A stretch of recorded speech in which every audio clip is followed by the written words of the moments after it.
What's going on, YouTube birds? We're back with another video. This time we've got Weird WWE Games by Austin Eruption. Please check the top link in the description to show some love to the original creator of this content. It's not just a compilation, something they actually put some work into this. Want to hang out with me and the flock live on Twitch? You know where to find that link. It's also in the description. Also got a free Patreon that has a bunch of bonus wrestling content I can't put here on the channel. So, if you want to click that, you can. It's free. With all out the way, let's get right into the video.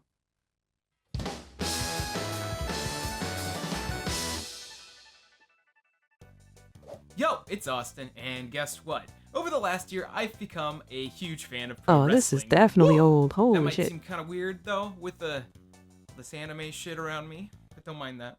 After being poked and talked to about it for years, I finally broke down and decided to give the good old WWE a shot, and much to my surprise, I found myself totally hooked. Starting out with random WWE best of compilations, I just pointed in a direction and went for it. I discovered the history and legacy of legends like Macho Man Randy Savage, Mick Foley, Andre the Giant. The world's been my oyster, and now I find myself watching Raw and being like, ah man, Asuka versus Charlotte Flair is gonna be sick! What are they gonna do with Daniel Bryan? Shit. I've only begun. This shit old twin. This video old as hell. I feel old. Ew, I don't like the city roar. I'm uncomfortable. Let me out of here. Begun my descent into the whole pro wrestling madness, only briefly touching upon other companies like NJPW and the history of things like WCW and ECW, but I'm screwed. But it's only natural that someone into wrestling would find themselves wanting to play the video games, and oh boy, have we got a lot. WWE games tend to fall all over the spectrum when it comes to quality, but when they nail it, they really nail it. And then, sometimes. But we're not talking about the good or bad per se, we're talking about the weird. The stone cold heel turns, the Undertaker wedding, the hornswoggle child reveal, the maybe pretty fucking problematic sort. Video games that don't really fall into the standard WWE fare, the cream of the weird crop. So let's take a step back in time and take a look at the classic 1995 WWF Wrestlemania, the arcade game.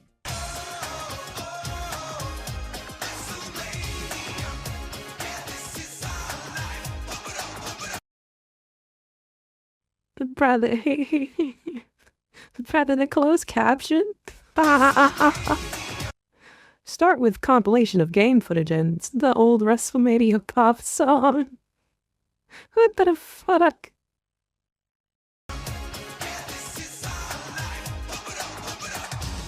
In 1992, Mortal Kombat took over arcades and home consoles. The over-the-top fatalities, the, at the time, realistic-looking sprites. I'd say Street Fighter II was easily the bigger and better game, but Mortal Kombat definitely had the bigger cultural impact at the time, considering the whole ESRB being formed partially because of it, and, Night Trap. A lot of the WWF games in this era were awkwardly animated, slow-moving, and a lot of them straight up kind of terrible. By trying to be a simulation of pro wrestling at its kayfabe highest, these early games were kind of lacking. That is some pretty good animation, though. Midway, that dropkick was clean as shit. Responsible for Mortal Kombat got their hands on the WWF license and decided to employ the same body digitization technique and make a game. A game pretty far from the realistic style of the past.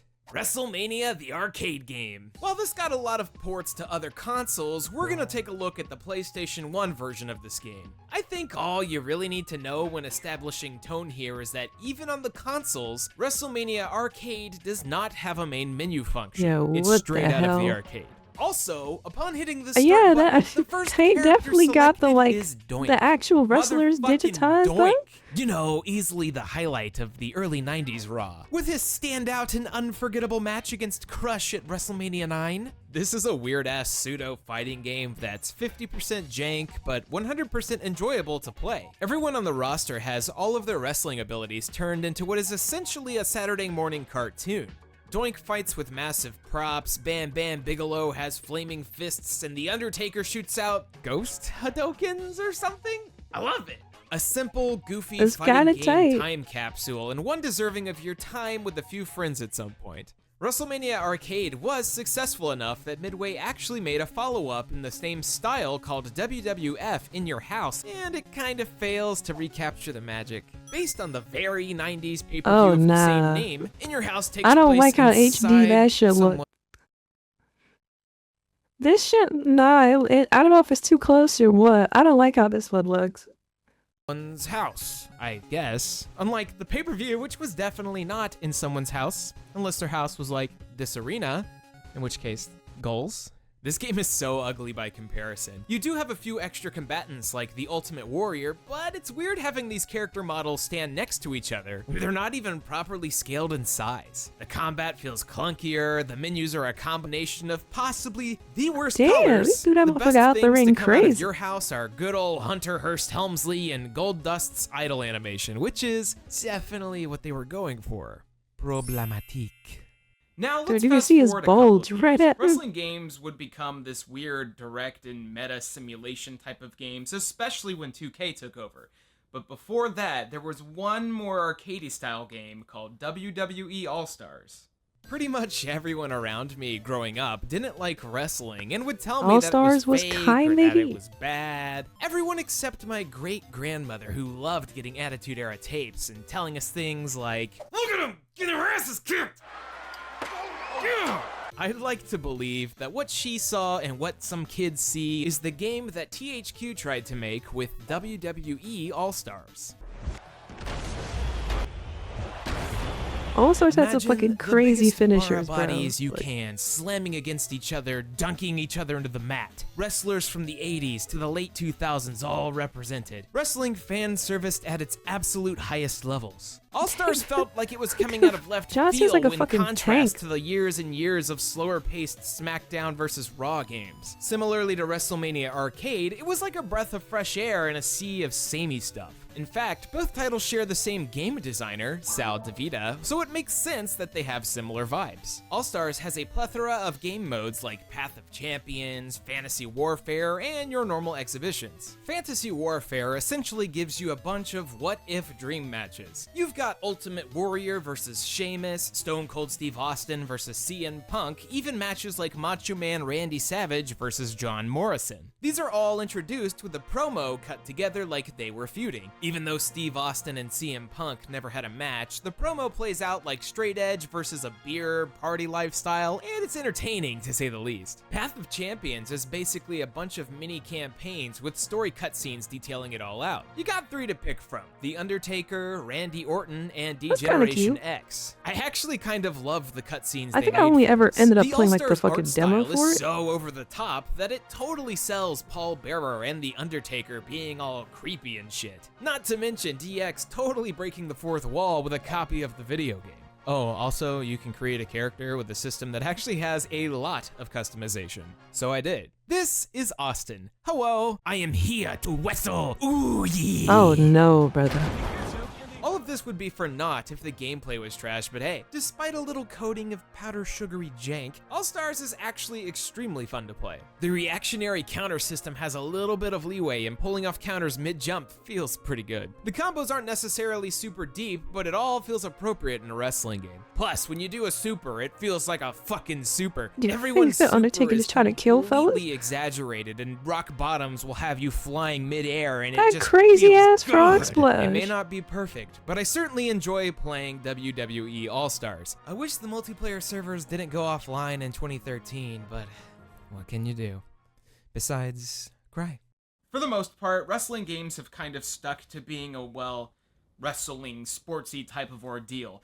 But for the next couple of games and the rest of the ones in the video, we're going to be talking about games that don't really fit that mold, starting with mobile games. Mobile games in general are kind of a mixed bag. These days, everything is free-to-play gotcha garbage, where the only way to have any real progression is to spend money or wait patiently like CM Punk fans. Games like WWE Mayhem and Immortals are both basic fighting games with a very free-to-play-like structure. There's not too much interesting here besides the fact that Immortals was made by NetherRealm Studios, and the all of the hell? characters are very NetherRealm Studios I was looking. gonna say, it looks like the this fucking Sub-Zero looking Mortal Stone Kombat Cold, or this Mad on Max mobile. looking Randy Savage. It's just unfortunate that all of this costs hard money. The fun part comes in with the next few games. Let's start with Tap Mania, made by Sega, surprisingly. It's a clicker game. Make your own wrestler from like 5 templates and tap the screen. Tap to upgrade the wrestler, tap to upgrade the everything, What collect the other hell is tappers to that? help you tap better. It's a clicker. These are fun for like 30 minutes whenever you're just in jump need in of whoever doing gets in the absolutely ring. nothing. Or you know, want That's to test your curve. auto-click macros on PC. Then you got WWE Supercard. Now, gacha-style card games are nothing uncommon. In fact, most mobile collection games kinda base themselves around the booster pack format of opening packs of digital cards and getting lucky. Well, Supercard decides to skip the whole middleman of having cards transform into cool creatures like in Yu-Gi-Oh! And instead just make the cards fight. I don't know what to say. What It's the a shame hell? that this game, like the previous few, is also plagued with microtransactions, but holy hell, is the concept goofy enough for me to be kind of into it? Lastly, You're about to have we a Booker T WWE card jump off the Champions, top and rope, despite bro. its name sounding like that of a fighting game, it's actually a multiplayer match 3 game. Yeah, what?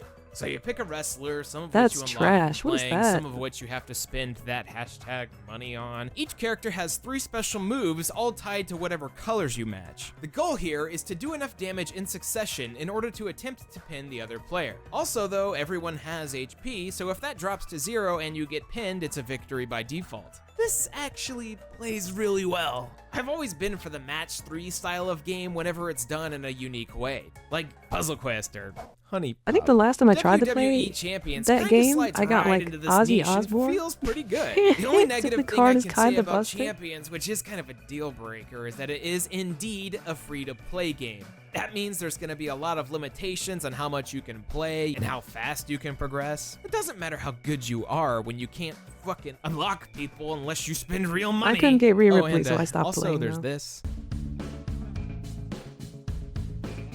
Is that fucking Audio Slave? What? All of these mobile games had potential, but at the end of the day, they were all just mobile games. I would love to see a full version of Champions on console or desktop, but I also feel like I would be the only one to purchase it, so yeah. So, moving right along, let's talk about everyone's favorite antagonist, Vince McMahon.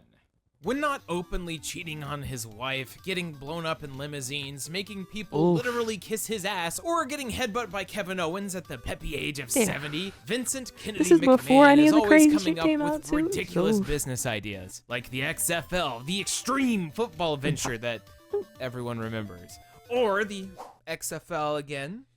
It's gonna work this time, I swear. But let's go to a world where the XFL was a huge success. The McMahons took over the football world, and now, why not basketball as well? Imagine basketball games where Ginobili would continue to miss 3-pointers, but also have beer thrown at him. Hell, we might even have McMapple computers and be listening to our music over Vincify. We would all thank Vince for our meals, and the WWE network would be required by law. Maybe then we could finally see the comedic sitcom debut of everyone's favorite Doink the Clown. What a future. In this world, in this Vincent McMahon run world, it wouldn't be strange for me to imagine WWE Crush Hour being a real thing. Car combat games. Oh my goodness, were a Crush mistake. Hour. Okay, sure. I would Twisted see Metal this and game in Vigilante stores, 8 but, were pretty like, cool, it was but everyone never on and my their list of damn shit to mom ever, wanted like, hop on try. this short-lived bandwagon.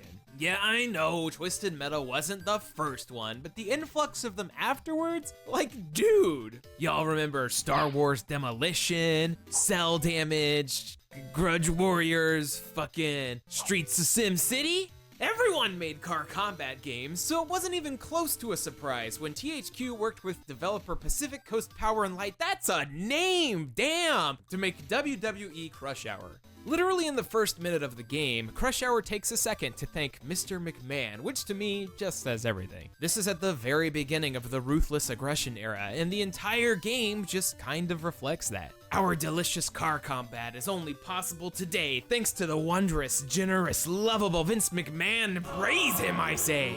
But there's actually a good amount of love for WWE on display here. Each level is essentially a different playstyle based off of various pay-per-view events. You got Hell in the Cell, Battle Royales, and even hardcore matches. Even though it's based off the bastardized WWE version of hardcore where the entire goal was just to hang on to the hardcore belt by running away. There's also Lumberjack, which, I guess, don't remember that. You smell what the rock is cooking.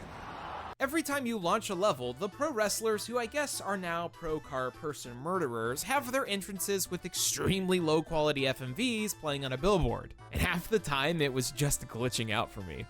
Sounds right. All the characters look so freaky, like The Rock here. Maybe it's just the PlayStation 2 era and I've gotten old at this point, but seeing like Stone Cold here or hell, even Vince McMahon himself, it's easy to laugh at. They look like the background models in last-gen wrestling games, or just normal characters in an M. Dickey game. So as far as the combat goes, it's okay. The nature of car combat itself is extremely limited, especially compared to more modern examples. You can only shoot straight in any situation unless you get mines or have a special ability that'll do it. You'll also die extremely fast, so when you run into a few dudes at the same time, you'll melt away without really understanding what's going on. Also, your basic shots just like... What the fuck this got to do with it? How useless. Getting used to the drifting and boosting functions is pretty cool though. Once you realize you can demolish other cars with yours, the gameplay opens up a bit, but in the end, not that much. No matter how much you love post-Attitude Era WWE, there's just so many more superior car combat games out there. I mean, kind of. They're all kind of not great. Although I will say that Crush Hour has a lot of cool touches, such as Kurt Angle's Super American car with 3 gold medals, The Undertaker in his biker phase, my favorite, skits such as Kane cooking with dynamite. I just wish Macho Man was in this game, considering they put Hulk Hogan in. Bastards. You made a lot of promises to the Macho Man, didn't you? Promises that you didn't keep. Alright, it's time for the big finale. We've tackled all kinds of weird WWE games today, but there's only one game that's entire existence completely baffles me. Yes, even more than Crush Hour. I'm talking about WWF Betrayal. Look at this box. This is going to tell us everything. Triple H in The Rock, locked in a vicious glare, cut out kind of poorly with a default Photoshop. That's a nice little game cover. McMahon at 60% opacity in the background with a shadowy figure looming over everything. Flip it over, enhance, way forward. What? Game Boy Color, WWF. Way forward. What a combo. Oh, also it's a beat 'em up, and it came out in between these two games. Oh, hell no. Weird, dude. Now everyone knows that the Game Boy and Game Boy Advance, at the height of its popularity, was a surefire way to make some money, so of course everyone with a license made sure to capitalize on it. Games like Sabrina the Animated Series, The Scorpion King, Godzilla, X-Men the Official Game. It's funny because these are all also WayForward games. WayForward is an interesting company because they always seem to have stellar animation in their games, and Betrayal is no exception. Although I gotta say, I think they might have overdone it here. Look at the swagger, dude! Why? Dude, why does The Rock have on fucking shades? No elbow pads. What the fuck? No, he's walking with so much gusto. Dude, everyone already looks weird as shit, but Dwayne here looks like he would be a villain from Free or something. His Speedo's too tight, his glasses look more like swimming goggles. Motherfucker looks like he's proud for you to smell what he's got. That chlorine stank. It's a shame that Betrayal kinda fucking sucks. Okay, maybe not a shame, maybe that's just what you would expect from a 2002 Game Boy Color game. Punches and kicks don't seem to land in a proper manner half the time, and enemies deal a frick ton of damage. You'll die a ton until you realize that when you have less than 4 HP, you're supposed to literally mash buttons in order to survive. Like, this game wants you to mash and mash away like you're trying to not be pinned, but it feels weird. Enemies will get you trapped in a pattern pretty often, so you'll be sitting there mashing your HP back up until they hit you out of range. Sick. You got standard beat 'em up elements here, like weapons dropping from enemies or punching cars to get fruit. Why is that a thing again? But the main mechanic at play is the finisher What the system. hell? You hit an enemy enough times, filling up this meter, and it allows you to use your wrestling finishers. The Rock throws people down to rock bottom, while Stone Cold knocks people out with the Stone Cold He Stunner, doing fucking even if it rock looks bottoms for a real, little though? dumb on the Game Boy screen. Nah, All that four stunner looked characters follow the same crazy. basic path. After losing a belt match, the wrestler of your choice is approached by good old Vince McMahon. Apparently, Stephanie McMahon has been kidnapped. Kinda like that time Triple H kidnapped her and married her in Vegas, or that time The Undertaker kidnapped her and tried to marry... Dude, what the fuck's wrong with wrestling? It's hard for me to look at The Undertaker, going from the dead man to the biker man to this swag man. I just don't know what to do with you. I don't know what to do. That's the Undertaker? Why did I think this was like Buff Bagwell or some shit? What? Swag man. I just don't know what to do with you. I don't know what to do with myself. What happened to you, Taker? Where'd you go? Hell nah. So at the end here, it turns out Vince kidnapped his, and I quote, Rudy Poo daughter in order to stop you. Rockisms, man. Gotta love them. You jabronis hit the jackpot. So at the end, it's time for the final encounter. Let's see what our exciting conclusion's gonna be. Let us see the final boss fight.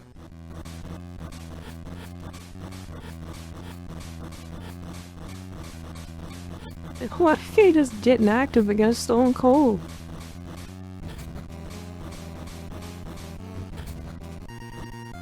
Oh, okay then. It's, He fit him with it's 2 over. pedigrees. That was it. KGB worked on this. Well, bye, I guess. After my last failure, I thought I would go and try something new out. After all, a Nomura man always gets up again. And now, our returning champion, holder of the Universal Heavyweight Championship belt, El Chico Hombre Ein. It's just a poorly green-screened dog. Really? I can do this. Let's go!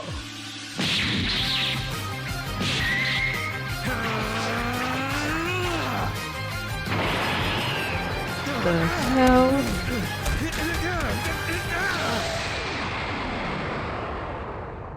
And by the way of pinfall, still the Universal Heavyweight Champion, Ein. Y'all better take his green screen away. And happy WrestleMania. Thanks to all of my Patreon supporters. Without you, I would be... The fuck? That shit took a turn. But yeah. It's okay. I'm subbed to Asa. I know he was on some weirdo shit today. Slow before my time. Still before my time. Either way, thank you for watching with us. That was pretty cool. Pretty neat. I did not play any of those games. I feel like the Midway like digitized wrestle-driven one actually looked kind of cool. The car one looked like dog shit. I'm not touching math. But yeah. Want to hang out with us live on Twitch? You know where to find that link. Click the top link in the description to show some love to Mr. Austin. And I will see you in the next video unless you're with, don't be with, Allstars was gas.